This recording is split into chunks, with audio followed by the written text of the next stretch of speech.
Every stage of life had a different enemy. A newborn could die before seeing the next sunrise. An elder could fall behind the tribe. A hunter could disappear into the forest and never return. But there was one age, one short period of life, when survival became more dangerous than at any other time. It wasn't old age, it wasn't infancy, it wasn't even the years spent fighting predators. It was an age that looked perfectly normal. Yet countless lives ended before reaching the next stage. Why? The answer hides inside the harsh reality of prehistoric life. And once it becomes clear, every birthday starts to feel like a miracle. Life in prehistoric times never offered guarantees.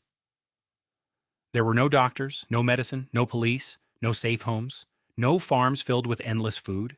Every single day demanded another victory against nature. Cold winters, burning summers, starvation, disease, wild animals, hostile strangers. Everything competed for the same lives. But danger never stayed the same. It changed as the body changed. A newborn faced completely different threats than an adult. Children struggled against weakness. Adults battled responsibility. The elderly fought exhaustion. Each stage carried its own deadly test. But one stage combined every danger at once, and very few expected it. Most people assume babies have the hardest lives. It certainly looked that way. Many infants never survived their first year. Even a simple infection could become fatal. A lack of milk, cold weather, or one small illness. Any of these could end a life almost immediately. Parents understood this painful reality. Every child represented hope, but also uncertainty. The entire tribe invested energy into protecting its youngest members, because every surviving child meant another future hunter, another gatherer, another storyteller. But surviving childhood didn't mean safety. It only unlocked an even greater challenge. Around the age of 10 or 11, life changed forever. No longer treated as helpless children. Young people suddenly faced expectations. Learning to track animals, building fires, finding edible plants, making stone tools, carrying water, watching younger siblings. Every mistake carried real consequences. A wrong berry could poison someone. A weak shelter could collapse. A forgotten fire could attract predators.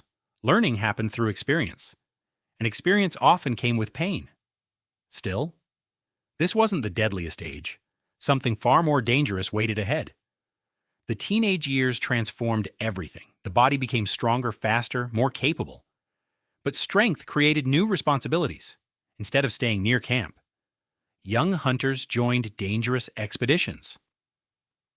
Instead of collecting nearby plants, they traveled farther into unfamiliar territory. Instead of watching from safety, they entered the front line of survival. This was the first time many faced charging animals, towering mammoths, enormous bison, wild horses, massive elk, and predators that hunted silently. One mistake, one misplaced step, one broken spear could erase an entire future. Yet hunting wasn't the greatest threat. Another challenge quietly appeared. This was the age when proving value mattered most. Respect wasn't inherited, it had to be earned. The strongest hunters gained admiration, the best trackers earned trust. The smartest problem solvers became leaders. Young adults constantly pushed themselves further, taking greater risks, climbing higher cliffs, crossing wider rivers, hunting larger prey.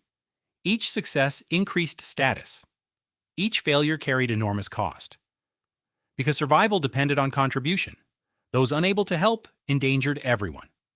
Pressure came not from pride, but necessity. Then came another dangerous turning point. Starting a family.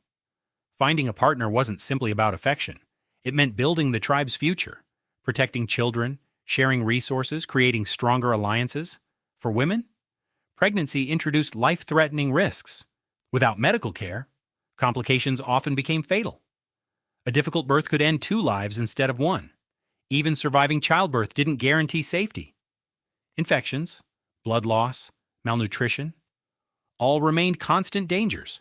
For men, providing enough food became a relentless responsibility. Longer hunting trips, more dangerous prey, greater exposure to injury.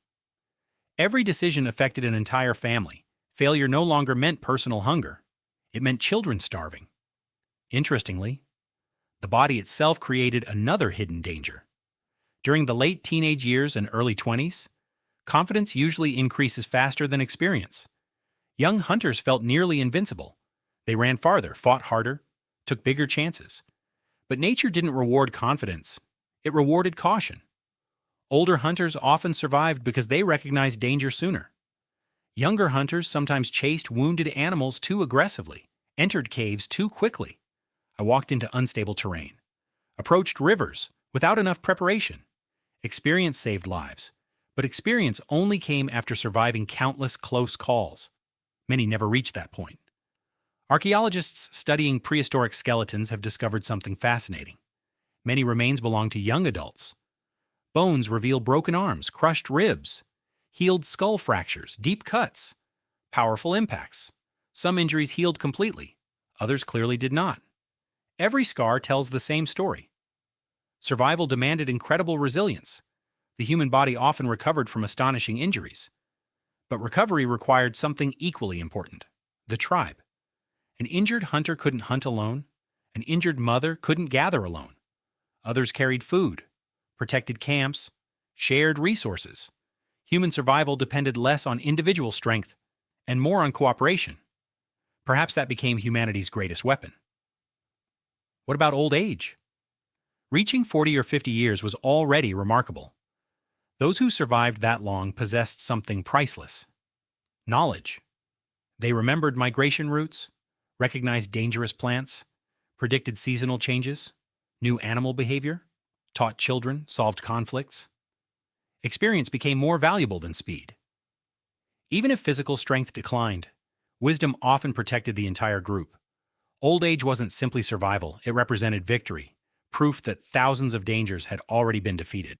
So, which age was truly the most dangerous? Not infancy, not childhood, not old age. The greatest danger arrived during early adulthood, the moment responsibility exploded, the moment hunting became essential, the moment families depended on success, the moment confidence exceeded experience. This was the age when survival demanded everything: strength, skill, judgment, courage, endurance. One mistake could end not just a single life, but the future of an entire family. And yet, generation after generation, enough young adults survived. They adapted, learned, taught the next generation, and slowly transformed one of Earth's weakest creatures into the only species capable of conquering every environment on the planet. The most dangerous age wasn't just a test of survival, it was the age that shaped humanity itself. Every ancestor alive today passed through that impossible stage: against predators, against hunger, against disease, against freezing nights, against impossible odds. And because even a handful survived, every human alive today exists because someone made it through the deadliest years of all.